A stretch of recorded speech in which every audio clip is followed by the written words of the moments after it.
નમસ્તે વિદ્યાર્થી મિત્રો, હું જીનલ રાઠોડ ભૂલકા સાગર વિદ્યાભવનમાં આપ સૌનું સ્વાગત કરું છું. વિદ્યાર્થી મિત્રો, આજે આપણે ધોરણ 9માં પાઠ 11 એક યાત્રા યહબી આ પાઠ આપણે સમજવાનો છે. વિદ્યાર્થી મિત્રો, આપણે આ પાઠના ભાગ 1માં જોઈ ગયા છીએ. આજે આપણે ભાગ 2 જોવાનો છે. વિદ્યાર્થી મિત્રો, આપણે ભાગ 1માં પાઠના લેખકનો થોડો ટૂંકમાં પરિચય જોયો, પછી આપણે આપણા પાઠનો થોડો ટૂંકમાં પરિચય જોઈને આપણે આપણા પાઠ તરફ આગળ વધ્યા હતા. અને પાઠમાં આપણે જોયું હતું કે એક યાત્રાભીરુ જે વ્યક્તિ છે એ કઈ રીતે બીજા શહેરમાં જાય છે અને બીજા શહેરમાં એક ઓટોવાળા એટલે કે રિક્ષાવાળા સાથે કઈ રીતે એની મુલાકાત થાય છે અને પછી એ કઈ રીતે પારિવારિક ચર્ચામાં લાગી જાય છે, એ ત્યાં સુધી આપણે જોયું હતું. હવે વિદ્યાર્થી મિત્રો, આજે આપણે ભાગ 2માં જોવાનું છે. થાનેદાર સાહેબ બોલે, इसकी FIR लिख कर इसके माँ बाप को हवालात में बंद कर लेता हूँ, लेकिन फिलहाल चिंता इस लड़की की है कि आखिर इसके लिए क्या किया जाए. શું કહે છે હવે કે થાનેદાર સાહેબ એટલે કે પોલીસે તો એમ કીધું કે આ વ્યક્તિ જે બોલે છે એમ જ તે એમની FIR લખી લ્યો અને એમના જે મા બાપ છે, એમના જે મમ્મી પપ્પા છે એમને આ જેલમાં બંધ કરી લઈએ. લેકિન પરંતુ ફિલહાલ એટલે કે અત્યારે તો આપણને એ ચિંતા થાય કે હવે આપણે આ છોકરી માટે આપણે શું કરી શકીએ. एक छोटी सी चुप्पी के बाद वे एकाएक बोले, तुम्हारी शादी हो गई है. એટલે કે એક છોટી સી એક નાની સી ચુપ્પી એટલે કે કંઈ કોઈ પણ વ્યક્તિ કંઈ પણ બોલતું નથી અને પછી એકાએક બોલી ઉઠે છે, तुम्हारी शादी हो गई है. મોહનને પૂછે છે કે તારા લગ્ન થઈ ગયા છે. મેને ન મેં સિર હિલાયા એટલે કે હું કંઈ બોલતો નથી પરંતુ હું ખાલી માથું હલાવું છું. તો બોલે, તુમ इससे शादी क्यों नहीं कर लेते. એટલે કે હવે એને પેલા લોકો કહે છે કે તો તું જ તે આની સાથે લગ્ન કેમ નથી કરી લેતો. મેં તો इस आकस्मिक प्रस्ताव से चकरा गया એટલે કે હું તો એક આ આકસ્મિક એટલે કે ન જોઈ શકું એવા ભયાનક પ્રસ્તાવથી હું તો ચકરી ગયો એટલે કે મારું તો મગજ ફરી ગયું કે મારે હવે અચાનક શું જવાબ દેવો. किंतु कुछ पल बाद लगा कि इसमें बुराई क्या है. પરંતુ મને कुछ समय માટે એમ લાગ્યું એટલે કે થોડા ક્ષણો પછી મને એમ વિચાર આવ્યો કે આમાં ખોટું પણ શું છે. મેને કહા, સર इससे तो पूछ लीजिए. એટલે એમ કહે છે કે મેં પૂછ્યું, પરંતુ સર તમે લોકો આમને તો પૂછી લ્યો કે આને મારી સાથે લગ્ન કરવા છે કે નહીં. થાનેદારને उससे पूछा तो उसने स्वीकृति सूचक सिर हिला दिया. એટલે કે પોલીસે એમને પૂછ્યું તો ખાલી સ્વીકૃતિ સૂચક એટલે કે ખાલી પોલીસને બતાવવા માટે પેલીએ પણ માથું હલાવી દીધું. લેકિન ક્યાં મોહન, હવે એમ કહે છે લેકિન એટલે પેલો એમ કહે છે પણ, એટલે પેલા બાબુજી પૂછે છે પણ મોહન શું. બાબુજી, लेकिन यह कि भाभी अपनी बहन से मेरी शादी कराना चाहती रही, बात तय हो चुकी थी. શું કહે છે હવે કે બાબુજી, પરંતુ આમાં વાત એમ હતી કે મારી જે ભાભી છે એ એની બહેન સાથે મારા લગ્ન કરાવવા માંગતી હતી. બાત તય હો ચૂકી થી એટલે કે વાત પણ નક્કી થઈ ગઈ હતી. ફિર પછી એમ પૂછે છે કે પછી સવાલ કરે છે, બાબુજી मैंने सोचा भाभी जी की बहन से तो कोई भी अच्छा आदमी शादी कर लेगा. શું કહે છે કે ભાભીજી એટલે કે ભાભીની બેનથી તો કોઈ પણ સારો વ્યક્તિ, કોઈ પણ સારો આદમી એની સાથે લગ્ન કરી શકે એમ છે. વહાં કોઈ સંકટ નહીં હે એટલે કે ત્યાં કોઈ સંકટ નથી. લેકિન કેમ કે ભાભીની બેનને આપણે જાણતા હોઈએ એટલે આપણને એની સાથે લગ્ન કરી શકીએ. લેકિન ઇસ લડકી કી તો જિંદગી ખતરે મેં હે. શું કહે છે, પરંતુ આ છોકરીની તો જિંદગી કેવી છે, ખતરામાં છે, મુશ્કેલીમાં છે. લડકી સુંદર भी है, परिचित भी, और सबसे अहम बात यह है कि वे संकट में है. શું કહે છે હવે કે છોકરી સુંદર પણ છે, પરિચિત એટલે કે હું એને ઓળખું પણ છું, પરંતુ હવે મારે આમાં કરવું શું, પરંતુ એ સંકટમાં છે. इससे विवाह करना प्रीतिकर भी होगा और मानवीय भी. लेकिन શું કહે છે હવે કે આનાથી લગ્ન કરવા એ પ્રીતિકર એટલે કે એક પ્રેમ પણ હશે અને એક માનવીય પ્રમાણેની ભાવનાઓ પણ જોડાયેલી છે. પરંતુ લેકિન ફરીથી સવાલ કરે છે લેકિન બાબુજી શું કહે છે કે હવે पाछू लेकिन शब्द तू वापरे छो तो शू कहे छे हवे कि हाँ अब समस्या यह कि विवाह एकदम तो न हो जाएगा। समस्या ए हती कि हवे हाँ तो पाड़ी दीधी छे परंतु लग्न कई झड़पथी तो नहीं थई जाए। यदि लड़की घर गई तो फिर वही बेच दिए जाने का संकट। शू कहे छे हवे कि जो लड़की एटले के जे आ छोकरीने हूँ घरे मोकली दईश तो फरी पाछो एज संकट थशे, एज मुश्केली आवशे कि फरी पाछी आ छोकरीने कोई बीजाना हाथेथी वेची मैं साथ ले जाऊं तो भैया भाभी तो नाराज होंगे ही। इसके माँ बाप मेरे ऊपर लड़की भगाने का केस कर देंगे। शू कहे छे कि जो हूँ आने मारी साथे लई जाऊँ तो मारा भाई अने मारा भाभी नाराज थशे, परंतु आने हूँ जो एना मम्मी पप्पाने थी जूठું बोली એટલે કે ખોટું બોલીને આ છોકરીને ભગાવીને લઈ જાઉં તો ભગાવાના કેસમાં મને અંદર નાખી દેશે। जब मैंने थानेदार के सामने यह समस्या रखी तो वे बोले कुछ दिन के लिए इसे नारी निकेतन में रखवा देता हूँ। शू कहे छे हवे कि तारी समस्याનું समाधान થઈ શકે એમ છે કે થોડા દિવસો માટે હું આને નારી નિકેતનમાં એટલે કે ત્યાં રાખી દઉં કે જ્યાં સુરક્ષાથી આ રહી શકશે। लड़की से माँ बाप के खिलाफ शिकायत लिखवा कर रख लेता हूँ। शू कहे छे कि छोकरी पासेथी माँ बापनी खिलाफ शिकायत एटले के एना विरुद्ध शिकायत लखावी लईने मारी पासे राखी लऊं छूं। 15 दिन बाद उन्होंने मंदिर में उससे मेरी शादी करवा दी एटले के 15 दिवस पछी मारा लग्न करावी दीधा। क्या तो के मंदिर में। मैंने कहा मोहन ऐसे थानेदार कहाँ होते हैं। शू कहे छे कि मैं एमने कीधु कि मोहन आवा थानेदार आवा पुलिस क्या होई। मुझे तो इस घटना पर विश्वास ही नहीं हो रहा है, लगता है कथा सुन रहा हूँ। शू कहे छे कि मने तारी आ घटना पर मने विश्वास ज नथी थतो, मने एम लागे छे कि हूँ कथा सांभળી रह्यो छूं। आप सही कह रहे हैं बाबूजी, लेकिन यह थानेदार कवि भी है। शू कहे छे कि तमे साचुं कहो छो, परंतु बाबूजी आ जे थानेदार छे जे पोलीस छे ए शुं छे एक सारा एवा कवि पण छे। कवि सम्मेलनों में कविताएं पढ़ता है एटले कि ज्यारे कवि सम्मेलनों थाय त्यारे आ शुं करे छे त्यां कविताओं पण बोले छे, गाय छे।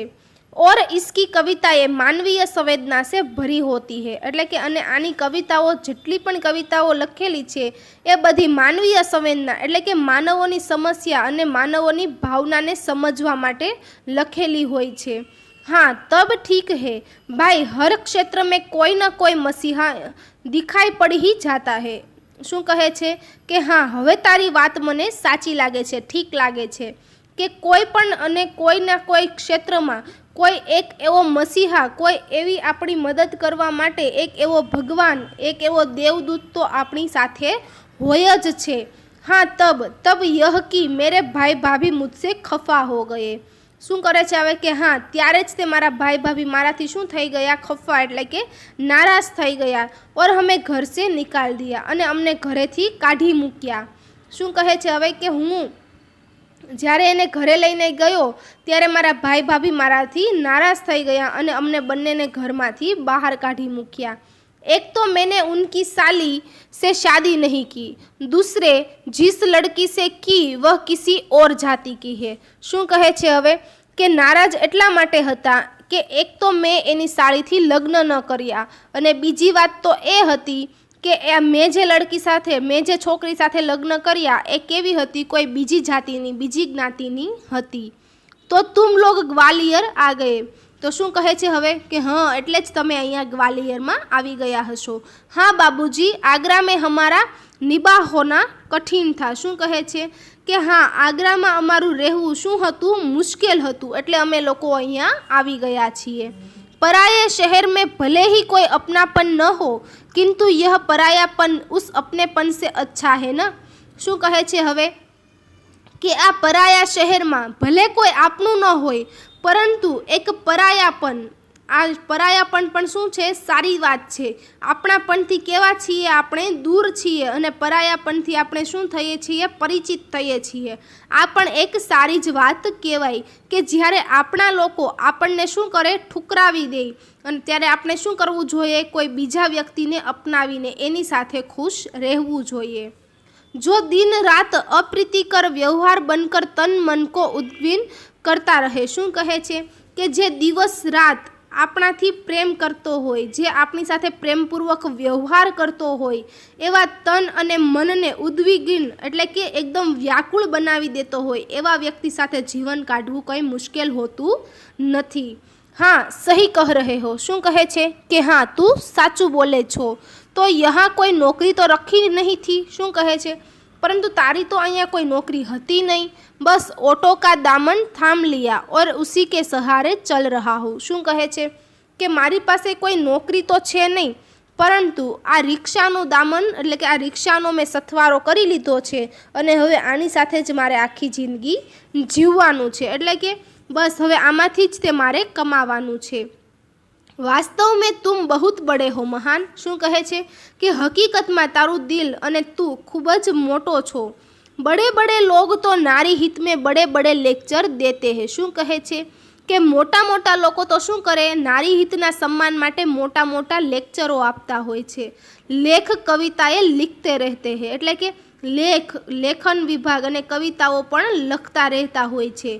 કિંતુ અપને વ્યવહાર મેં નહીં ઉતારતે. શું કહે છે પરંતુ ક્યારેય પોતાના વ્યવહારમાં ઉતારતા નથી હોતા. એટલે એમ કહે છે કે નારી હિત માટે તો બહુ મોટા મોટા લેક્ચરો આપે, લેખનો લખે, કવિતાઓ લખે, પરંતુ ક્યારેય એના જીવનમાં ઉતારતા ન હોય. लेकिन तुमने तो बहुत सहज भाव से इस एक लड़की को दुर्दशाग्रस्त होने से बचा लिया और अपने जीवन के साथ उससे सम्मानपूर्वक लगा लिया. શું કહે છે હવે કે તે ખૂબ જ સારું કર્યું, તારામાં ખૂબ જ સહજ ભાવ છે, એટલે કે તું ખૂબ જ એક સારા સ્વભાવનો છો, તારું વ્યક્તિત્વ ખૂબ જ સારું છે કે તે આ છોકરીને અપનાવી લીધી. એટલે કે એક લડકી દુર્દશા હોને સે બચા લિયા એટલે કે જે છોકરી આ ખરાબ હાલતમાં હતી અને એ ખરાબ મુશ્કેલીનો સામનો કરી રહી હતી એ હાલતમાંથી તે એને બચાવી લીધી. ઓર અપને જીવન કે સાથ ઉસસે સન્માનપૂર્વક લગા લિયા અને તે એના જીવનને અને તારા જીવનની સાથે એને એક સન્માનપૂર્વક ભાવ આપીને તે તારા જીવનની સાથે એને સન્માન આપીને તારા જીવનમાં એક સારો એવો જીવન સાથી બનાવી લીધો. બાબુજી इस कार्य से मुझे भी बहुत संतोष मिला. શું કહે છે કે બાબુજી આ કાર્ય કરવાથી મને ખૂબ જ સારો એવો સંતોષ પણ મળ્યો છે. मैंने तो एक बार उसका उद्धार किया किंतु वह तो प्रायः मुझे संकटों से उबारती रहती है. શું કહે છે કે મેં તો ખાલી એને એક જ વાર એની મુશ્કેલીમાંથી એનો ઉદ્ધાર કર્યો હતો, એને બહાર કાઢી હતી, પરંતુ હું જ્યારે સંકટોમાં પડું છું ત્યારે એ ઉબારતી એટલે કે ત્યારે એ જ મને બચાવવા માટે આવે છે. मोहन की यह कहानी हम पर छा गई और वह हमारे मन में कितना बड़ा हो गया. શું કહે છે કે મોહનની આ કહાની અમારા દિલ પર લાગી આવી અને મનમાં કિतना बड़ा हो गया એટલે કે અમારા મનમાં આના પ્રત્યેનો પ્રેમ ખૂબ જ વધી ગયો. ગાડી કા સમય હો રહા થા, મોહન હમે લેકર સ્ટેશન આ ગયા એટલે કે ગાડીનો એટલે કે ટ્રેનનો સમય થઈ રહ્યો હતો અને મોહન અમને લઈને ક્યાં આવ્યો, સ્ટેશન આવી ગયો. उससे मैं 500 रुपये का नोट देने लगा. શું કહે છે કે મેં એને 500 રૂપિયાની નોટ આપી. वह बोला रहने दीजिए बाबूजी. શું કહે છે કે રહેવા દો બાબूजी. अरे यह तुम्हारा पारिश्रमिक है, कोई दान थोड़े ही दे रहा हूँ. શું કહે છે કે આ પારિશ્રમિક એટલે કે આ તો તારા મહેનતની કમાણી હું તને આપું છું કે તેમ અમને આખો દિવસ ફેરવ્યા, ડૉક્ટરના દવાખાનેથી ક્લિનિકથી તું અમને અહીંયા હોટલ સુધી લાવ્યો, આ બધાની તારી પાછળ જે મહેનત છુપાયેલી હતી એના જ હું તને પૈસા આપું છું, હું તને કંઈ દાન આપતો નથી.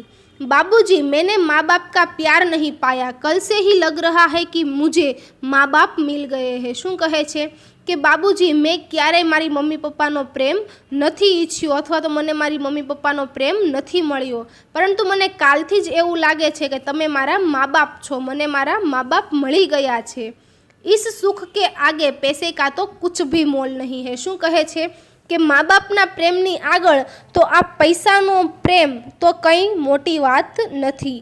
पैसा तो और लोगों से कमा ही लेता हूँ. શું કહે છે કે પૈસા તો હું બીજા લોકોથી પણ કમાવી જ લઉં છું.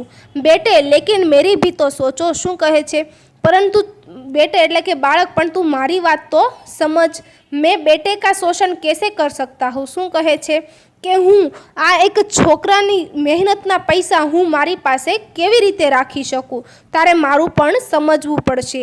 લેકિન યહ તો બહુત હે, શું કહે છે, પરંતુ તમે જે પૈસા આપો છો એ તો ખૂબ જ વધારે છે. इतना लूँगा तो आपका शोषण हो जाएगा. यह कहकर वह 500 का नोट लेकर 300 वापस करने लगा. શું કહે છે કે એટલા બધા પૈસા હું લઈશ તો મને ખરાબ લાગશે. એટલે શું કરે છે, 500ની નોટ લઈને 300 રૂપિયા એને પાછા આપે છે. બોલા મુझे इतना पराया न कीजिए बाबूजी, हाँ जब भी ग्वालियर आएगा मुझे बुला लीजिएगा, मेरा फ़ोन नंबर तो आपके पास है ही. શું કહે છે હવે કે તમે મને એટલો પણ પરાયો ન કરો, તમે જ્યારે પણ આ શહેરમાં ગ્વાલિયર આવશો ત્યારે તમે મને ફોન કરીને બોલાવી લેજો, હું તમારી સાથે જ રહીશ. એટલે કે હું તમારી સાથે જ રહીશ અને તમારે જ્યાં જવું હશે ત્યાં હું તમને લઈ જઈશ. લેકિન મેરી એક શરત હે. શું કહે છે હવે કે પરંતુ મારી એક શરત છે. વહ ક્યાં બાબूजी, મોહન શું પૂછે છે હવે કે એ કઈ શરત છે બાબूजी. ये 500 रुपये चुपचाप तुम्हें लेने ही पड़ेंगे. શું કહે છે કે આ 500 रुपया तो तारे चुपचाप રાખવા જ પડશે. उसने 300 रुपये अपनी जेब में रख लिए. जैसे कह रहा हो यह कैसी शर्त आपने रख दी बाबूजी. શું કહે છે હવે કે એણે 300 રૂપિયા ક્યાં રાખી લીધા, એની જેબમાં મૂકી દીધા અને પછી એમ કહે છે કે આ કેવી શરત તમે રાખી દીધી છે. कुछ क्षण बाद बोला बाबूजी आपका फ़ोन नंबर तो मेरे फ़ोन पर आ ही गया है, कभी कभी फ़ोन करता रहूँ क्या. શું કહે છે હવે કે થોડા ક્ષણો બાદ એ એમ કહે છે કે તમારો ફોન નંબર તો મારા ફોનમાં આવી જ ગયો છે, તો હું તમને ક્યારેક ક્યારેક ફોન પણ કરી લઈશ. हाँ हाँ भाई शौक से मुझे अच्छा लगेगा. શું કહે છે કે હા હા ભાઈ, તારે જ્યારે પણ મને ફોન કરવો હોય ત્યારે તું મને ફોન કરજે, મને સારું લાગશે. लेकिन आपका नाम तो मैंने पूछा ही नहीं. શું કહે છે પરંતુ મેં તમારું નામ તો પૂછ્યું જ નહીં. मैं हूँ सत्यकेतु और पत्नी है कामना. શું કહે છે કે હું છું સત્યકેતુ અને મારી પત્નીનું નામ શું છે, કામના. और जब हम स्टेशन के अंदर जाने लगे तब वह आँख में न जाने कितना अपनापन लिए हमें निहारता रहा. શું કહે હવે કે ઓર જ્યારે અમે અંદર સ્ટેશનની અંદર જતા હતા ત્યારે એની આંખમાં એક અલગ જ અપનાપન લીએ. અપનાપન એટલે કે ખૂબ જ સારો એવો પ્રેમ અમારી પ્રત્યે દર્શાવીને અમારી સામે અમે નિહાળતા રહ્યા, એટલે કે અમારી સામે એ જોતો જ રહ્યો. ખૂબ જ ભાવપૂર્વક પ્રેમપૂર્વક અમને એ નિહાળતો રહ્યો.